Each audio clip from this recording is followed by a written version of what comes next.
We're only a couple of hours away from the SWAC announcing their all SWAC superlatives. And if Willie Simmons isn't the coach of the year, we're going to need an investigation because he's the clear cut winner. Oh, yeah, it's locked on HBCU. Play my music. You are Locked On HBCU, your daily podcast covering HBCU sports. Part of the Locked On Podcast Network, your team every day.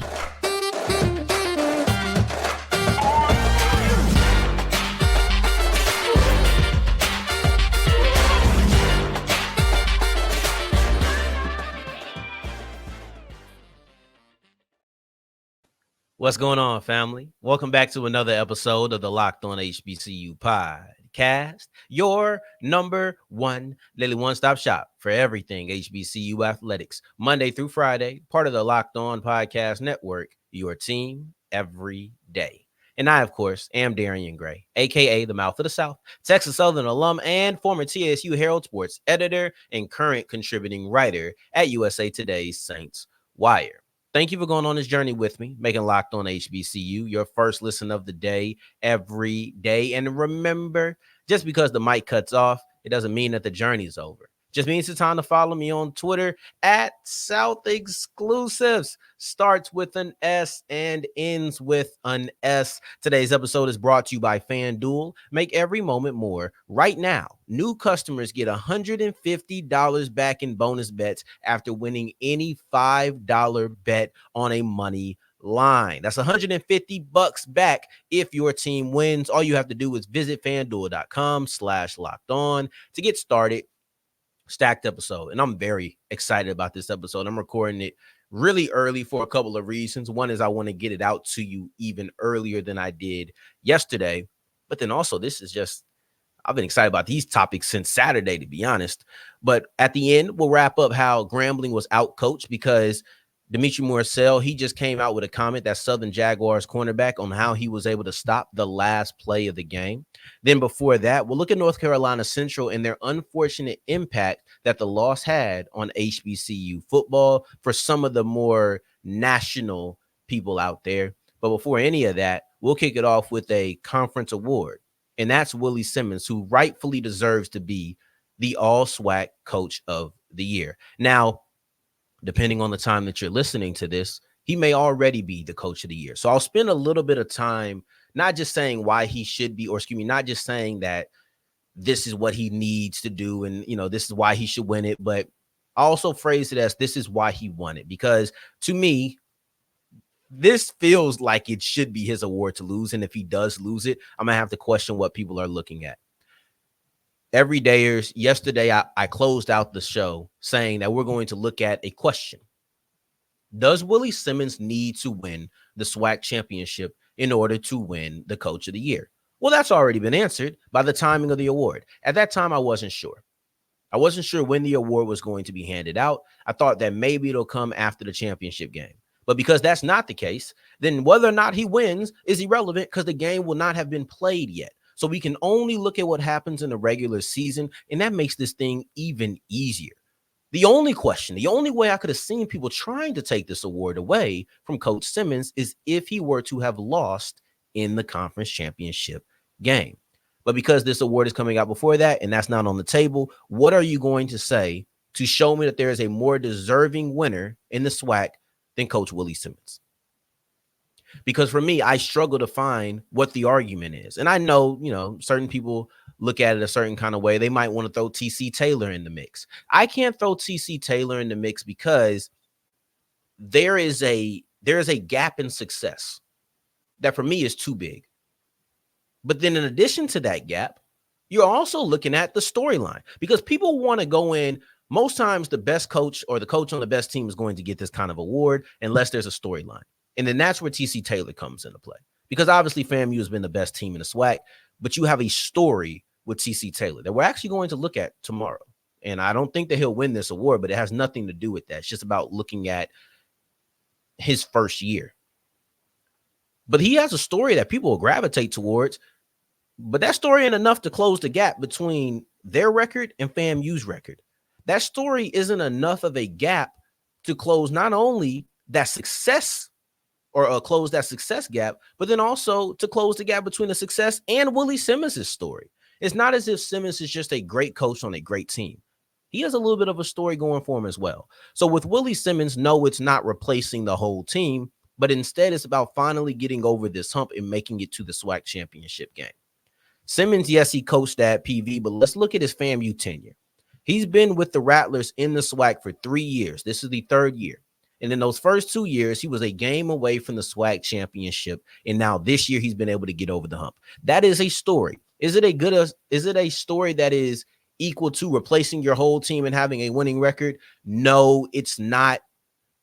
But I didn't have to do all of that when I went undefeated in SWAC play. I didn't have to do all of that when I led the Rattlers to being number 5 in the nation, right? You have to remember, they ended the season as the number 5 team in the FCS coaches poll. They dominated the SWAC. They had some close games, but they pulled those out. This is a team that has been the number 1 team all year long. They opened up their season by knocking off Jackson State. And from that moment on, at no point were they not the top dogs in this conference. And they were fighting to be the top dogs in HBCU football, and they now have that. When you look at everything that is at stake, all of the context, not just the numbers, I'm talking about the record, the story, the national rankings, the statistics. When you look at all of that, everything falls in line and tells you this is Willie Simmons's award to lose. No. This is Willie Simmons's award. I don't want to hear it's his to lose, because if anybody else gets it, I'm going to scratch my head. If anybody else gets it, we're going to have to sit down. And I'm going to have to find somebody who can tell me why that person was more deserving. What was better than leading FAMU to number 5 in the nation? What was better than leading FAMU to the number 1 spot in the conference? What was better than all of those things combined with now finally getting over the hump? He has a story. He has the success. What more do you want from him if he doesn't win the award? But because I believe that he will, I've laid out all of the reasons that he should and that he more than likely will win the award. Congratulations to you. And hopefully I didn't jinx you, because I'm recording this at 6:41 on a Monday night. You won't be awarded this until 11 a.m. on a Tuesday morning. But hopefully I am right, and we don't have to come in and talk about how it was a travesty on tomorrow's episode. But we'll continue rolling with this topic, and we're done looking at coaches for the moment. Instead, I want to look at the overall impact of North Carolina Central's loss to Richmond in the first round in the FCS playoffs. And I know a lot of people aren't going to want to hear this, but it does have an impact, even if the impact doesn't move the needle at all. And we'll look at that as we continue with Locked On HBCU. Today's episode is brought to you by LinkedIn, and LinkedIn is the number 1 place for all small business owners. And if you're looking for somebody to fill your team, why wouldn't you be on LinkedIn already? If you're looking for somebody to fill in the HR department, you have people on LinkedIn. There's over 800 million people on LinkedIn. You can find the right fit. You can find the right qualifications. You can find the right person. It's important to find the right fit and qualifications. Obviously, everybody focuses on, can you have the person who's right for the job? But in addition to that, are they going to be able to be a team player? Because the chemistry of a team can throw you all the way out of whack. We see that in sports, but it's true in business as well. So go to LinkedIn.com, use the purple hashtag hiring frame, which allows you to post your job for free. And then you get to make sure that you get the right fit. Fit. It's always important. So go to LinkedIn.com/LockedOnCollege. That is LinkedIn.com/LockedOnCollege to make sure that you get the right fit for you. Today's episode is also brought to you by FanDuel. And FanDuel is the official sports book of the Locked On Podcast Network. And listen, maybe you think that your team, who's playing tonight, the Vikings and the Bears, or Thursday night, who is it? I don't know. Maybe you're going with let's just go with the Vikings and Bears as an example. Maybe you felt like the Bears are going to pull off the upset and you want to take them, or at least they're going to be able to be close. So you're going to take the Bears with the points. Well, if you feel that confident about yourself, go ahead and go to FanDuel.com/LockedOn. And in addition to that, you also have the ability, if you're new to FanDuel, to put $5 on a money line bet. And if you win, you get $150 back in bonus bets. What is the problem? Where is the downside? If you feel like you know what you're talking about, if you feel like you talking to everybody, man, like I know this, go ahead and put some money on it. Put your money where your mouth is, and then go ahead and add a little extra money into your wallet. So go to fanduel.com/lockedoncollege to make every moment more.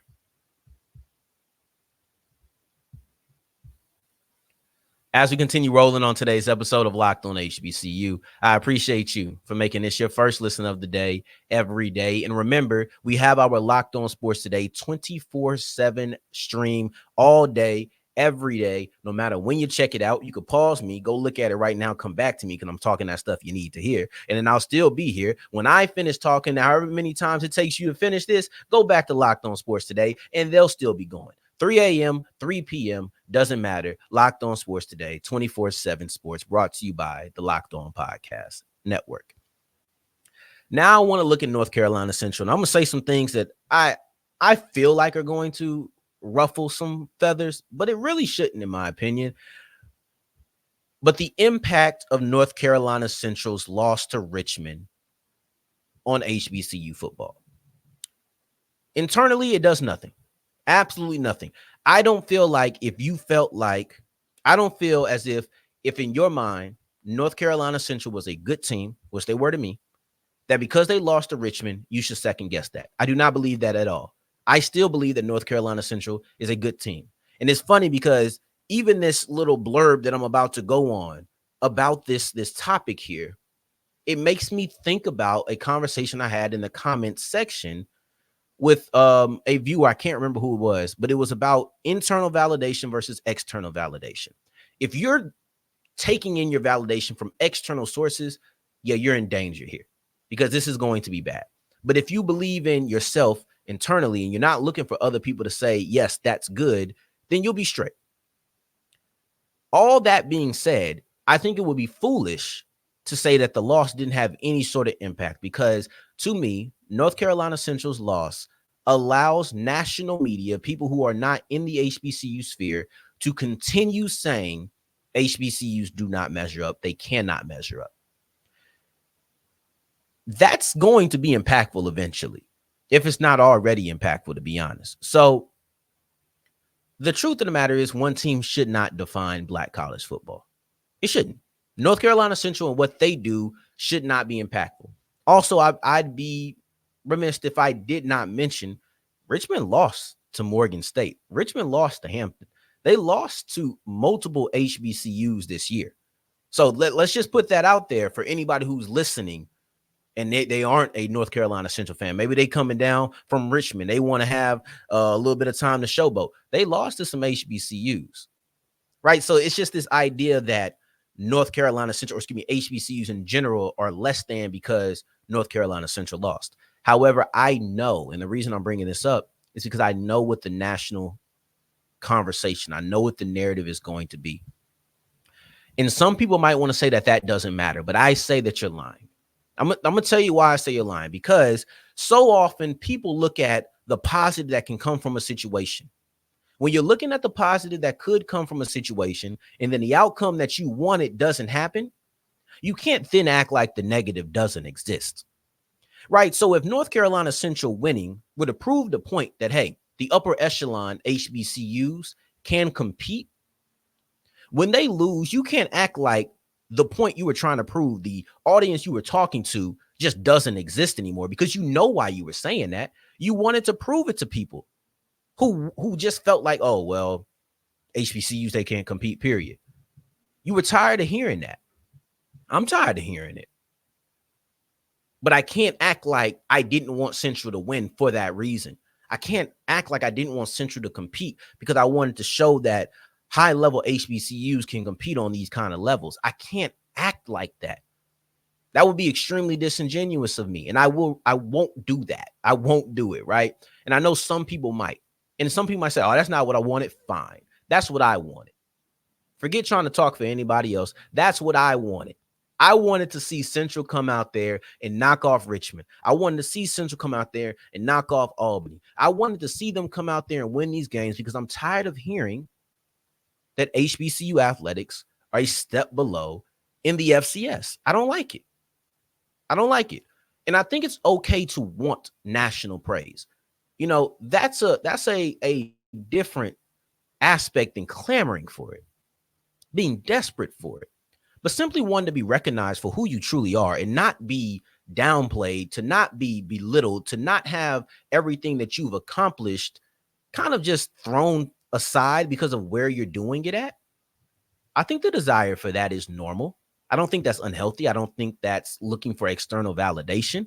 I think it's just saying, hey, I did what I did, and I want to be treated as such. I would hate to have the best podcast show of all time and people just write it off because they think podcasts are small. Right? That's way different. And please acknowledge us. Please acknowledge us. If they don't acknowledge my show, whatever. If they don't acknowledge North Carolina Central or a FAMU or a Howard, whatever. But yeah, I kind of would like for them to do it. That's it. I just feel like people talk about changing narratives. People talk about proving a point. And then when the outcome they desire didn't happen, it's almost like everything they were fighting against is irrelevant to them. That's not true. If you wanted to prove a point, if you wanted to change a narrative, that narrative that is being spewed, those people who are speaking to you and regurgitating points that they've heard from other people and all of that, they're not the end of your life, but they do matter. They're not irrelevant to you. And it's okay to say that. It's okay to say that. Central didn't win this game. That's the outcome. That's not the outcome I wanted to happen, but it happened. Okay. So where do we go from here? We continue to show love to our HBCUs. We continue to show love to our institutions and promote our institutions, because we have to remember that perception and reality are not the same thing, but they are related. Right. So like they are brother and sister in the sense that the longer that perception becomes the case, it becomes the reality to people who don't have an ability to touch a situation. So if I feel as if this is, or my perception of you is this way, and I'm never around you, my perception is now my reality of you. So I think that is on us at times to promote the schools. And you know what?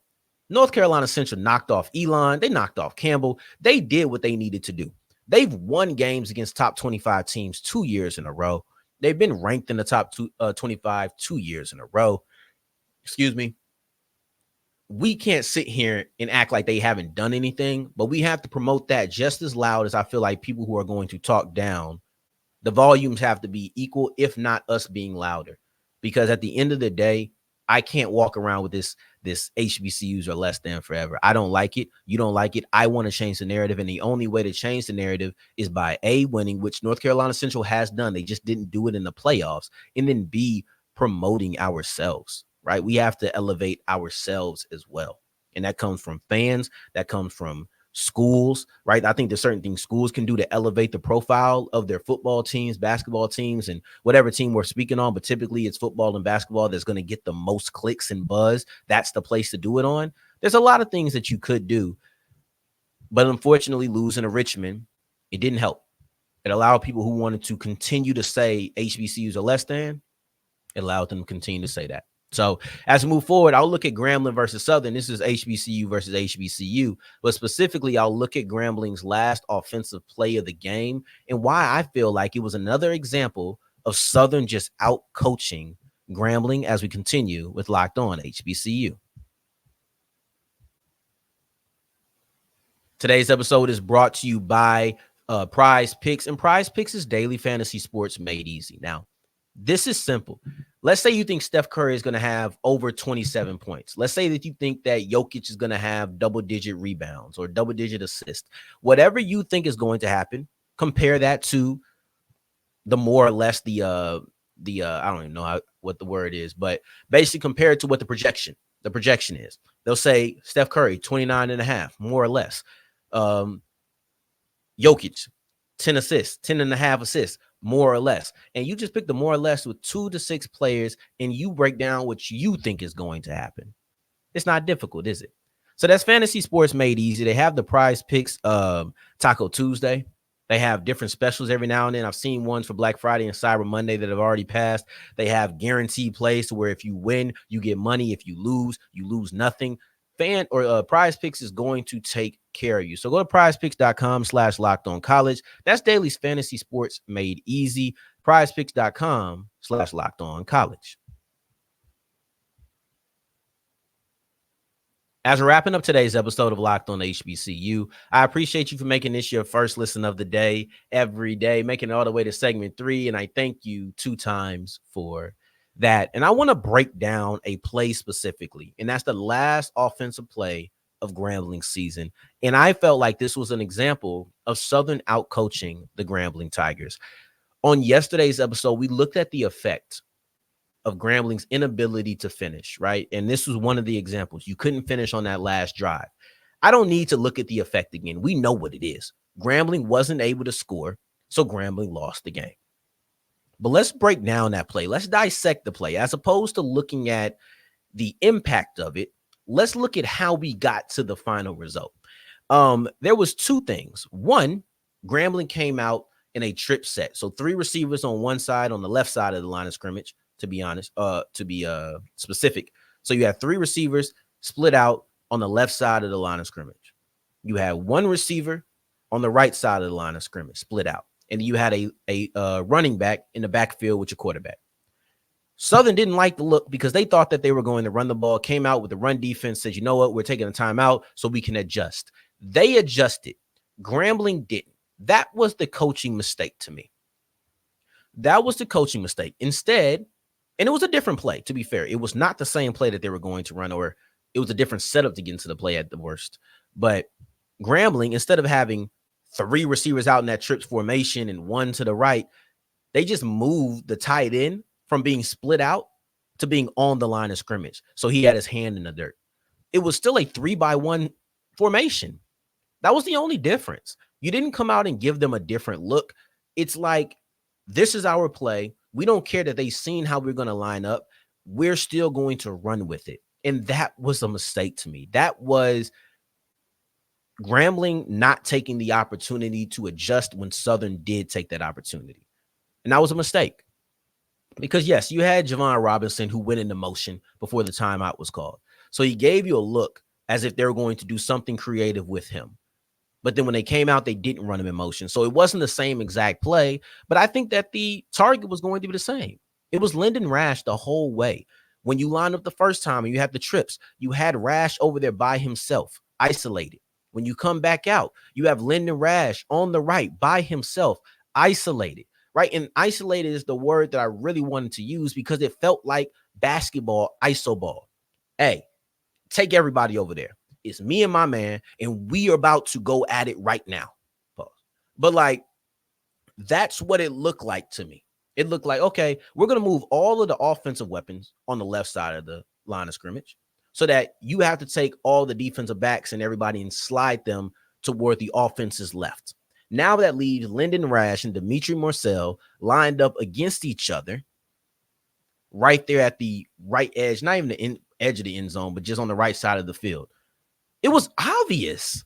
It was clear and obvious what they were going to call. And when you look at Dimitri Marcel's response, he spoke about, yeah, I knew what was coming. Rash hadn't been in the game. Rash had not been in the game up to that point because he was dealing with an injury. But when he came back in, Marcel said he knew they were going to him and they knew they were going to do the fade and he was going to try to be physical.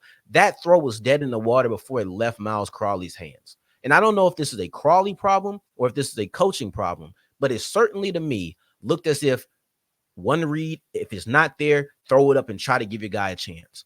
Now, while that might work sometimes, A, the execution of that was poor. And then B, Rash is injured. That's the reason he hasn't been in the game. But when you put him there by himself, it's clear what you're going to do. I would have much rather the double situation where you have 2 receivers on one side, 2 receivers on the other side. And then if you are going to throw it to Rash, at least have them have something else to think about. But when Rash came in the game and he was injured and I knew like he wasn't really 100%, but he didn't want to end the season this way. So he wanted to come out and do something. To me, I thought the right call was to use Rash as a decoy. Imagine if you put another receiver on that side with Rash, everybody thinks Rash is going to get the ball because he hasn't been here. So now when you put him in, it's clear, hey, we know you're not right, but try to give us everything you got for this play so we can get the ball to you. That immediately would have been my first thought. If I know you're passing, because you're on the 3-yard line, I don't mind you passing. You could have ran, but I don't mind you passing. My instant thought as a defense would Rash hasn't been, or my instant thought as a defense, would have been Rash hasn't been in this game. for a while. He's here now. They're obviously going to him. You could have exploited that instantly, but instead you didn't. And to me, these are two coaching mistakes. I don't know if it was one read and don't look at anybody else, because I thought that he had Robinson coming across the middle. You know, it would have been a tough throw, but it would have been a less tough throw than what he actually attempted. I don't know. But to me, there was a coaching issue there, and I have to criticize Grambling for it. And this isn't me trying to pile on Hugh. Y'all know how I've spoken about Hugh in the past. This is not one of those times. I just felt like this was a bad decision by the coaching staff on the last offensive play, and it's a reason that they lost the game. Now, in tomorrow's episode, we'll be looking at TC Taylor's first year as Jackson State's head football coach. We'll look at the obstacles and how he was able to overcome those on tomorrow's episode. But in the meantime, in between time, if you're looking for me, you can find me on Twitter at South Exclusives. Until the next time that we hear each other, family, take care, stay blessed. Peace.